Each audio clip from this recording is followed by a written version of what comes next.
আমি আজকে অনেক দূর থেকে পাহাড়ের উপর আসছি। এখানে এসে সুবহানাল্লাহ সুবহানাল্লাহ, আল্লাহ তাআলার সৃষ্টি এত সুন্দর। আল্লাহ তাআলার সৃষ্টির ভিতর এত রহস্য লুকায় আছে, মানুষ ভ্রমণ না করলে কোনোদিনও বুঝতে পারবে না। অনেক দূর পাড়ি দিয়ে আসছি, তো আজকে পাহাড়ের উপর আসছি।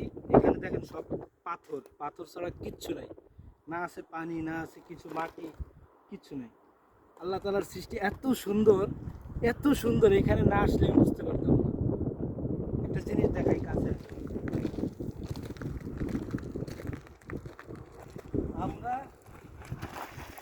দেশের ভিতরে যখন কোনো গাছ লাগাই, তখন গাছের ভিতরে আমরা পানি দেই, সার দেই। পানি ছাড়া আমরা গাছ বাঁচাইতে পারি না, পানি দিয়েও অনেক সময় মারা যায়। তো আমি এখানে একটা জিনিস দেখে অবাক, সুবহানাল্লাহ, এই পাথরের ভিতরে কে পানি দেয়? এত রোদ, এত গরম, এখানে পাথরগুলো এত গরম হয়ে যায়। দিনের বেলা আসলে অবশ্য আমরা এখানে টিকতে পারতাম না পাথরের গরমে। সুবহানাল্লাহ, এখানে সব জীবিত গাছ। এইখানে না আসলে আসলে বুঝতে পারতাম না আল্লাহ তাআলার সৃষ্টি কত সুন্দর।